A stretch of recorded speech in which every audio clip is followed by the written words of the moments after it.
Desde el principio del año estamos en el libro de Malaquías. Es el último libro del Antiguo Testamento. Y imagino que alguien ha dicho en algún momento que después de este libro hay 400 años de silencio de Dios. Son las últimas palabras de Dios para su pueblo antes de venida de Cristo. Y el pueblo de Dios estaban sufriendo en algún sentido. Dios había hecho muchas promesas a través de la historia, promesas de hacer de su pueblo una gran nación, de bendecirles y hacerles una bendición a todas las familias de toda la tierra. Y no estaban experimentando esto en aquel momento. De hecho, 100 años antes habían vuelto a Jerusalén desde exilio en Babilonia. Estaban reconstruyendo el templo, la ciudad, y de hecho estaban algo decepcionados, mirando el templo más pequeño. Habían llegado a ser un pueblo mucho más pequeño. Y no solo esto, no tenían su propio rey. Estaban bajo el control de Persia. Y yo creo que muchos de ellos estaban pensando, ¿dónde está Dios? No está cumpliendo sus promesas. Y no lo sé. Cuando yo pienso en las promesas así y empiezo a pensar, bueno, si Dios me va a hacer una nación grande y voy a tener influencia en todo el mundo, mi tendencia es empezar a pensar, bueno, todo el mundo me va a mirar y pensar que yo soy alguien muy importante, ¿no? Imagino que esto también estaba ocurriendo en el pueblo de Dios en aquel tiempo.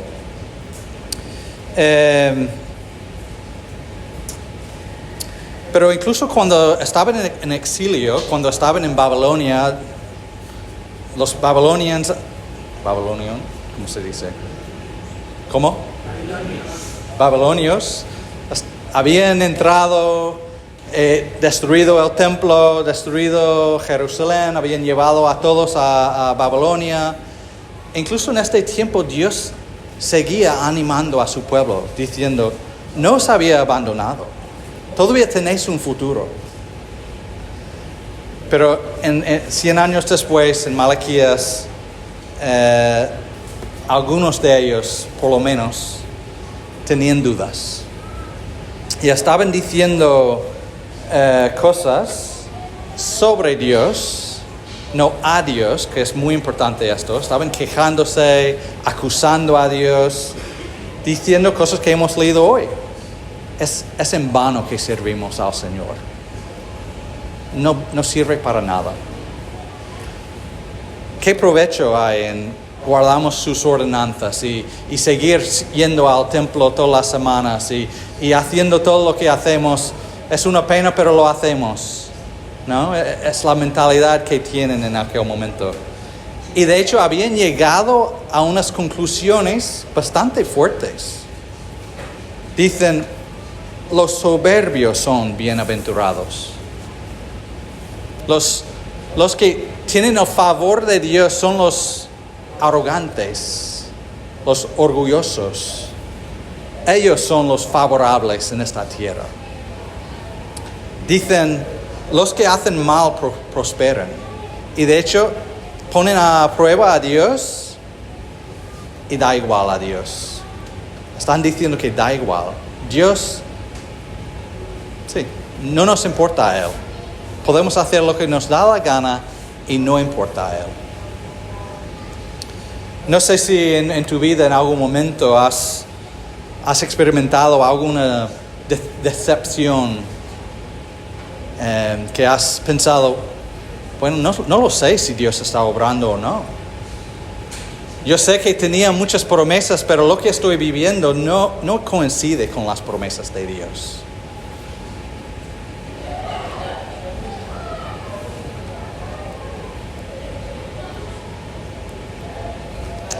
Eh, cuando pensamos en el pueblo de Dios en aquel tiempo, podemos decir que su impresión, su percepción de Dios, su visión de cómo estaba obrando en aquel momento, estaba distorsionado. No estaban viendo la realidad con claridad. Unos ejemplos. Estaban diciendo que ellos estaban siendo fieles a Dios, estaban sirviendo a Dios. Pero si leemos todo el libro de Malaquías, es muy claro que no. No estaban sirviendo, no estaban siendo fieles a Él. Pero es su acusación a Dios, es Dios quien no está siendo fiel, nosotros sí. Están hablando de Dios como Dios está en su deuda, como Dios debe algo a ellos, como no ganamos nada por seguirte, tenemos problema, Dios, tú tienes que pagarnos, tienes que darnos algo por obedecerte, ¿no? No pueden ver la gracia del Señor, su perdón, no pueden verlo, ni están prestando atención a esto. Es como están diciendo, Dios, hemos sido bastante buenos y no nos has dado lo que merecemos nosotros. Y de hecho, hay mucha gente que han sido muy malos y tú estás dando a ellos lo que no merecen. Están diciendo que Dios es injusto. Qué fuerte, ¿no? Bueno, volviendo a las preguntas. ¿En algún momento has experimentado algo y pensaste, Dios es injusto? Dios me está dando algo que no me merezco.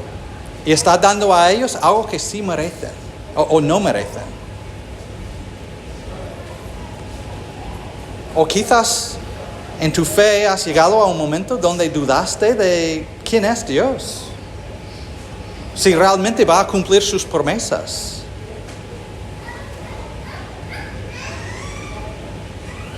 Quiero decir ahora mismo, dudar a Dios, o tener dudas, todos nosotros tenemos dudas.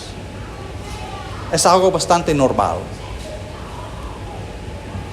Pero este pueblo está hablando de Dios en vez de llevando sus dudas a Dios. Y esto es una diferencia grandísima. En vez de hablar con Dios sobre sus dudas, están criticando a Dios, juzgando a Dios, rechazando, quejándose de Dios. Es una situación completamente distinta. Entonces, si tienes dudas, si tienes preguntas sobre lo que Dios está haciendo, quiero animarte, ir a Él con tus dudas, con tus preguntas. Él es bastante grande y puede recibir tus dudas.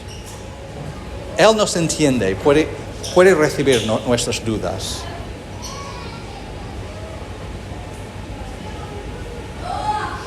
Pero volviendo a la situación de los israelitas en aquel tiempo, las cosas no han salido como esperaban. Llevan muchos años esperando que Dios provee lo que había prometido. Quizás están perdiendo la esperanza. Están llegando a pensar, quizás sería mejor sin Dios. Tú en su lugar, ¿cómo responderías tú? ¿Cómo respondes cuando cosas así pasan en tu vida? Cuando esperas una cosa y lo que recibes ni llega cerca a lo que estabas esperando. Y estás experimentando decepción.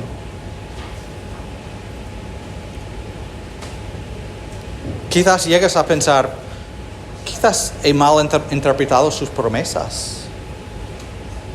O quizás Dios no es tan fiel como pensaba. ¿Qué hacemos cuando estamos en este lugar? Este lugar con nuestras dudas, decepción, sin esperanza. ¿Qué debemos hacer? En versículos 16 y 18 escuchamos de otro grupo de personas. Y cuando Dios no está corrigiendo a este otro grupo, de hecho, dice cosas como sus nombres han sido guardados o escritos en un libro. Y dice, ellos serán míos, serán mi tesoro especial, los perdonaré. Wow, esto es bueno. Yo quiero ser suyo. Yo quiero ser su tesoro especial. Yo quiero ser perdonado. Entonces, ¿cómo podemos llegar desde este lugar de cuestionar a Dios y dudar a Dios a este lugar de tener esta confianza de ser perdonado y ser suyo? Dice en este texto, Dios describe a ellos como los que temían al Señor. Los que temían al Señor, lo dice 2 veces. Si eres como yo y escuchas estas palabras, temían al Señor, el temor del Señor, empiezas a pensar, ¿y eso qué quiere decir? Porque el temor es algo negativo en mi mente. Y esto parece algo que Dios quiere de mí. Entonces a lo mejor lo que Él está diciendo y lo que yo estoy pensando no coinciden. Hace muchos años, uno de nuestros niños, cuando era muy, muy pequeño, una vez me dijo, papá, tengo hambre. Y yo le dije, espérate, pronto comeremos.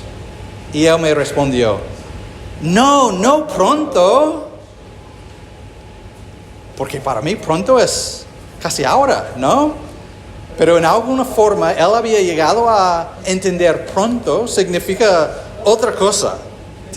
Lo que él estaba pensando y lo que yo estaba pensando fueron dos cosas distintas. Y creo que puede ser así para nosotros hoy en día, cuando pensamos en el temor de Dios, quizás estamos pensando en una cosa que Dios no quiere decir. Entonces hoy vamos a pensar en el temor de Dios. Hay un teólogo inglés que se llama Michael Reeves, que me ha ayudado un montón en entender el temor de Dios. Y quiero decir una cosa. Entrar en el tema del temor de Dios es un tema grandísimo.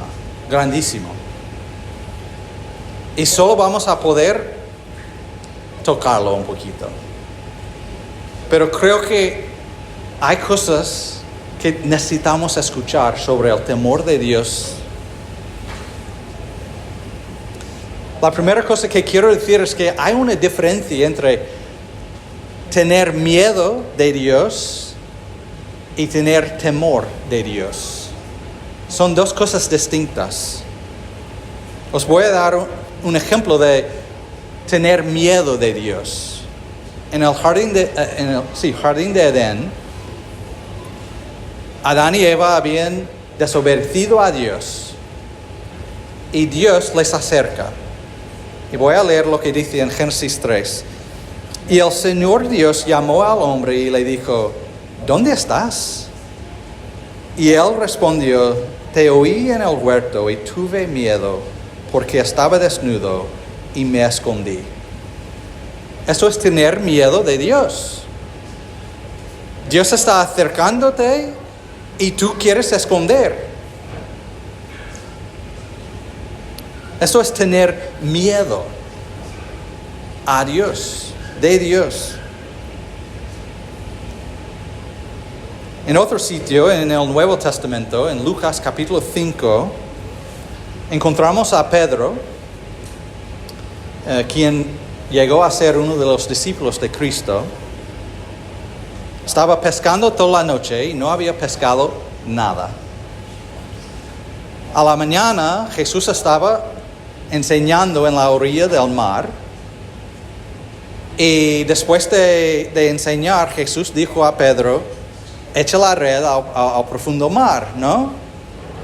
Y Pedro, claro, estaba pensando, tú eres predicador, yo soy pescador. No entiendes, ¿no? Pero como eres un hombre santo de Dios, voy a ir, pero vas a ver, ¿no? Y al echar la red, pescaron un montón de peces, tuvieron que llamar otro barco para venir para coger todos, ¿no? Y en Lucas 5, versículo 8, leemos esto.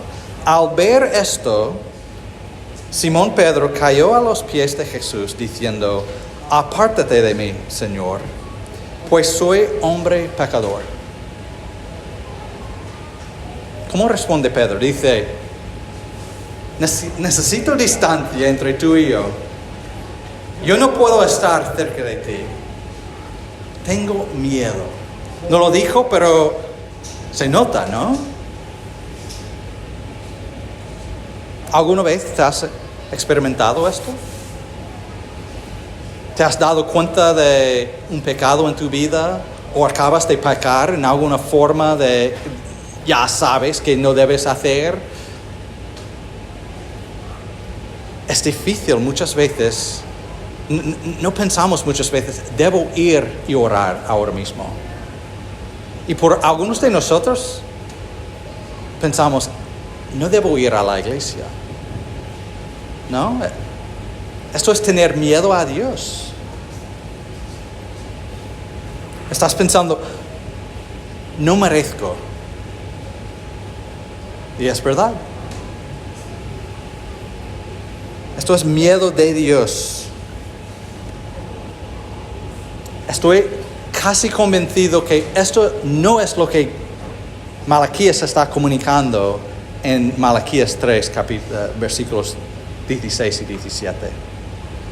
No está diciendo tener miedo de Dios. Entonces, ¿cómo es el temor de Dios? Podemos ver un montón de versículos, pero solo vamos a tocar algunos. Pero en Isaías capítulo 11, versículos 1 a 3, leemos esto. Y brotará un retoño del tronco de Isaí, y un vástago de sus raíces dará fruto. Y reposará sobre él el espíritu del Señor, espíritu de sabiduría y de inteligencia, espíritu de consejo y de poder, espíritu de conocimientos y de temor del Señor. Se deleitará en el temor del Señor. ¿Sabes de quién está hablando?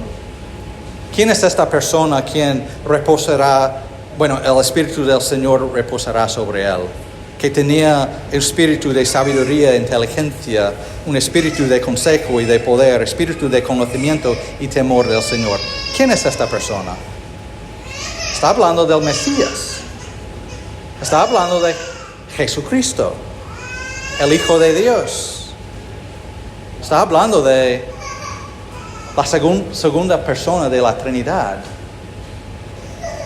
que tenía el temor de Dios. La segunda persona de la Trinidad no tiene miedo al Padre, la primera persona de la Trinidad. ¿Puedes ver esto? Y no solo esto.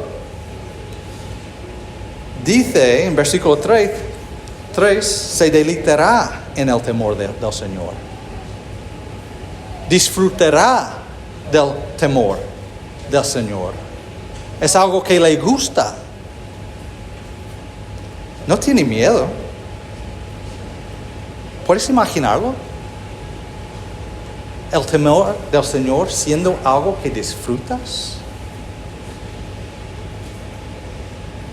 Jesús vivía la vida que debemos vivir nosotros. Entonces, Él temaba al Señor como debemos temar al Señor nosotros.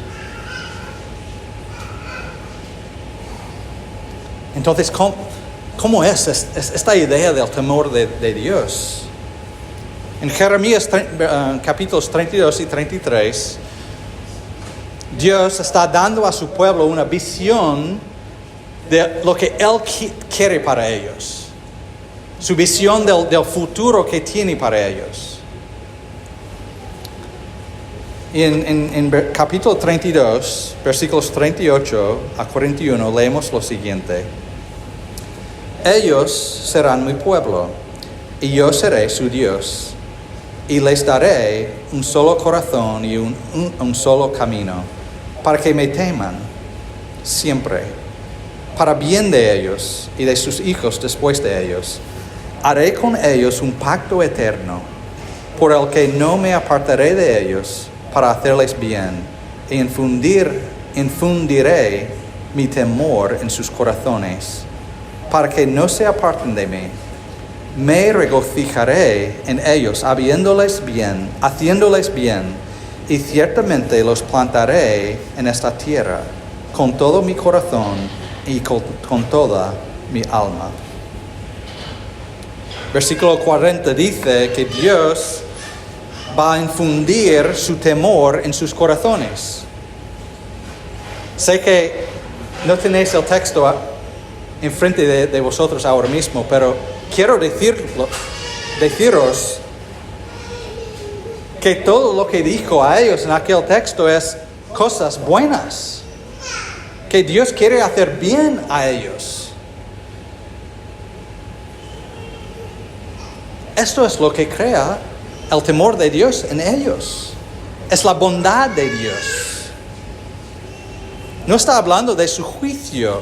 No está hablando de su santidad majestuosa, aunque son cosas verdaderas. Está hablando de su bondad, su deseo de hacer bien, y diciendo, esto va a infundir, va a daros temor de mí. ¿Lo podéis ver? Está hablando de un temor de Dios basado en una bondad de Dios que es agobiante, es tan bueno. Es tan pura.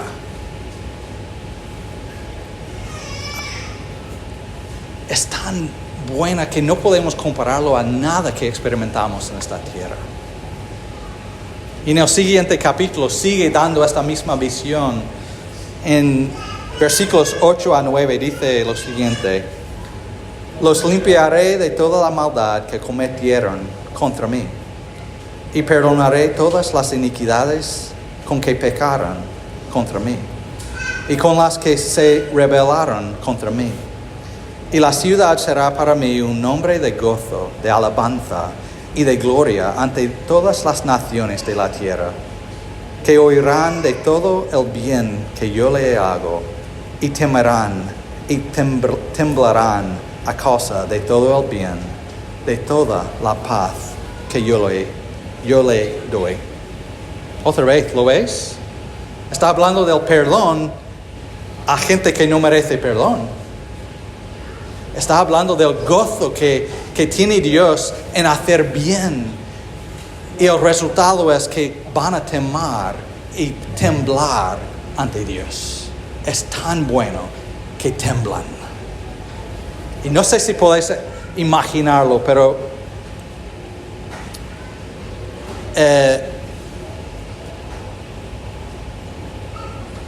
esto no es un temor de castigo. Esto es una experiencia de bondad pura, de amor puro. ¿Puedes imaginar siendo tan agobiado en la presencia de Dios por su bondad y su amor? Quiero daros una imagen de esto. Ayer estuve viendo un documentario. Se llama documentario, ¿no? Documental, gracias.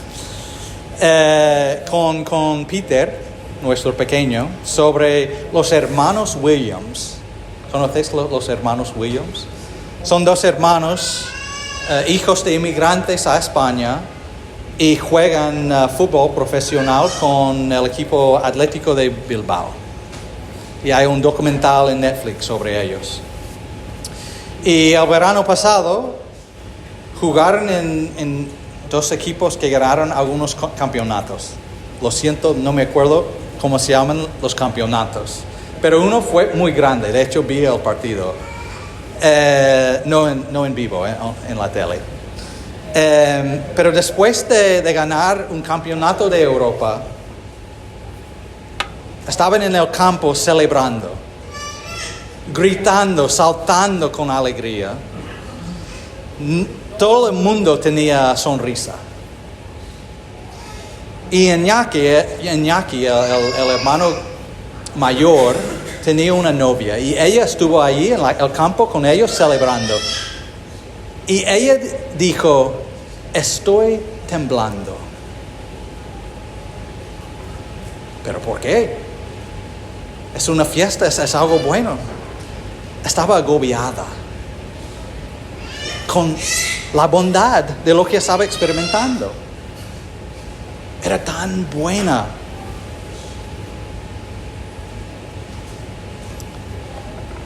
Dios es 1,000 millones de veces más bueno que cualquier cosa buena que has experimentado en esta vida.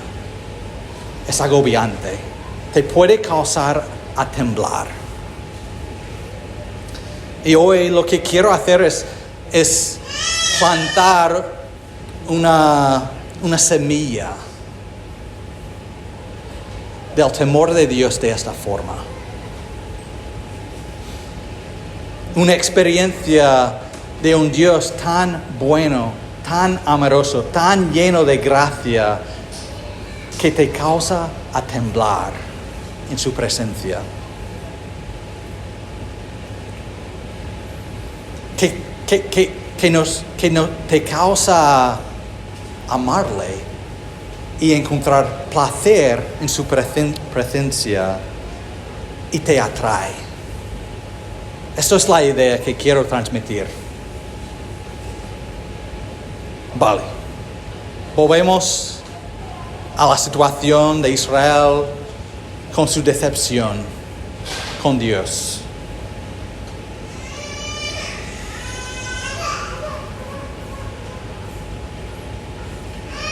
Cuando estamos decepcionados, desilusionados, sin esperanza, quizás nuestra visión también está distorsionada. Y si nuestra visión está distorsionada, ¿qué debemos hacer?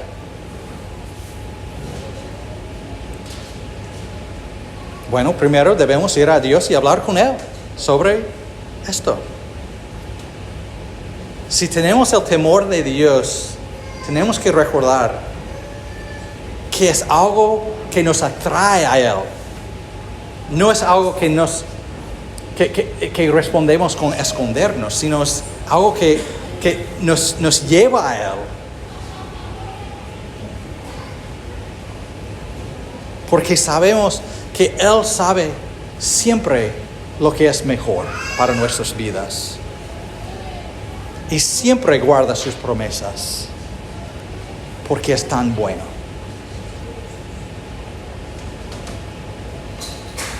La gente al principio de este texto habían perdido la vista de quién es Dios. Y de hecho, habían bajado la vista a su ombligo. Y estaban pensando en sí mismo. Dios, yo merezco, yo soy mejor que otros, yo quiero. Es su perspectiva.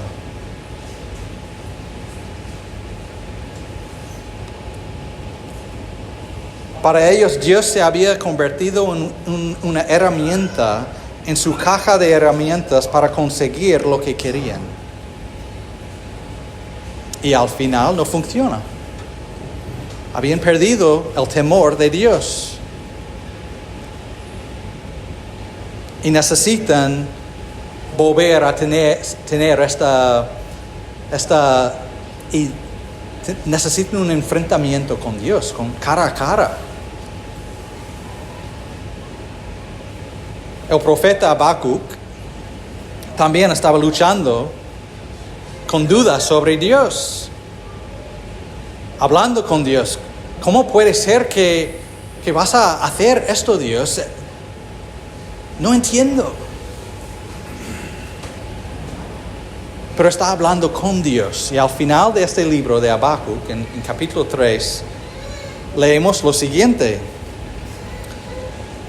Aunque la higuera no eche brotes, ni haya fruto en las viñas, aunque falte el producto del olivo, y los campos no produzcan alimento, aunque falten las ovejas del aprisco y no haya vacas en los establos.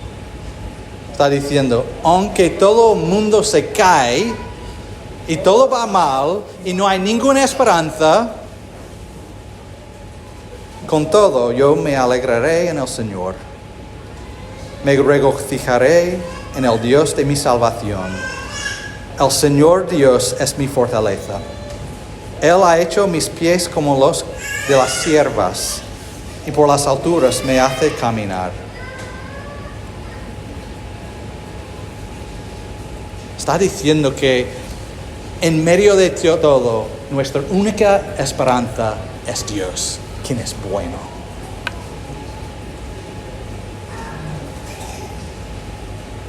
En el ministerio de Jesús, tenía personas que se acercaron y luego se fueron. Eso es lo que encontramos en Juan capítulo 6. Dice lo siguiente: como resultado de esto, muchos de sus discípulos se apartaron y ya no andaban con él. Entonces Jesús dijo a los 12 discípulos: ¿acaso queréis vosotros iros también? ¿También estáis decepcionados? ¿También estáis desilusionados?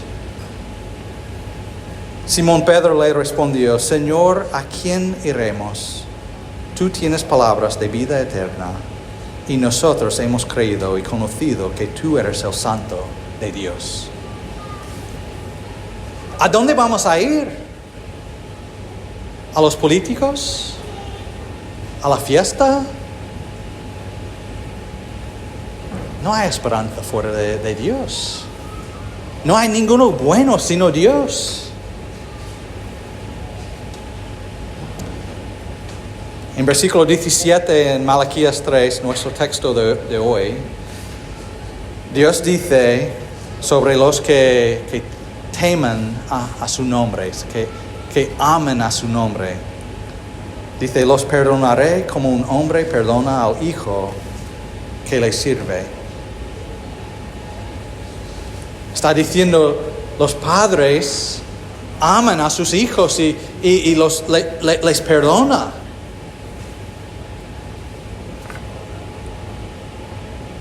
Pero Jesús, el Hijo de nuestro Dios, dio su vida para nuestro pecado.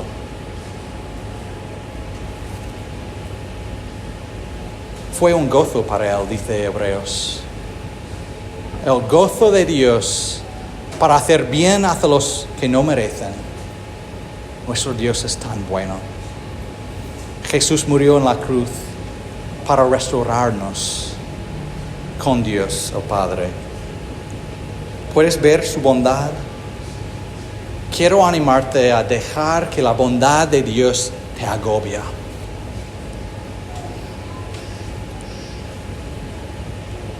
Cité a Pedro antes, diciendo: ¿a dónde vamos a ir? Tú tienes las palabras de vida eterna. Y después encontramos a Pedro denegando que conoce a Cristo.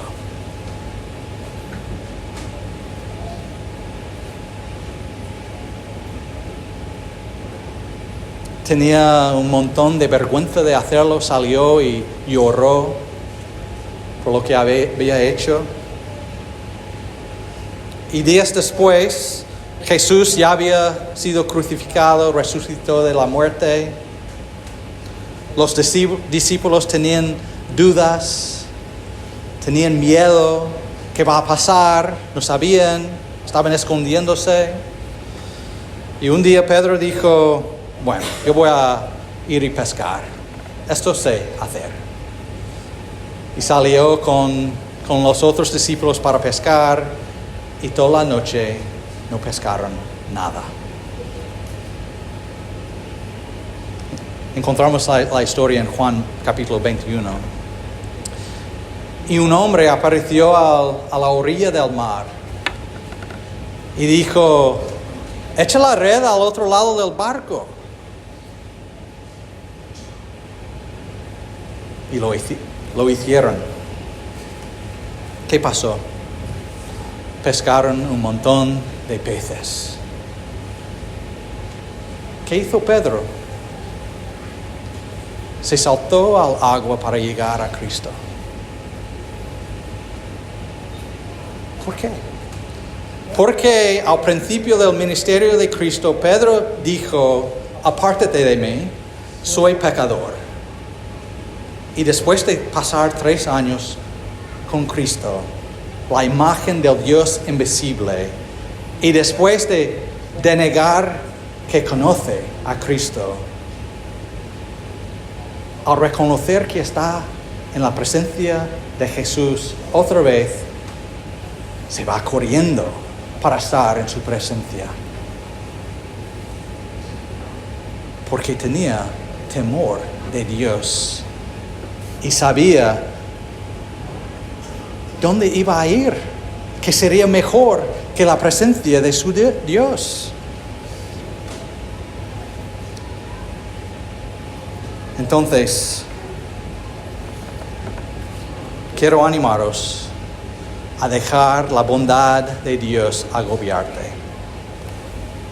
Correr a Él cada día, porque no hay nadie tan bueno como Él. Nadie que va a amar como Él. Nadie que va a perdonar como Él. Nadie que va a dar gracia como Él, porque es tan bueno. Va a cumplir sus promesas. Dios, hablando con Habacuc, en capítulo 2, dice, porque es aún visión para el tiempo señalado. La visión que os he dado todavía no ha llegado. Pero se apresura hacia el fin y no defraudará. Aunque tarde, espérala, porque ciertamente vendrá, no tardará. Nuestro Dios es bueno y cumplirá sus promesas.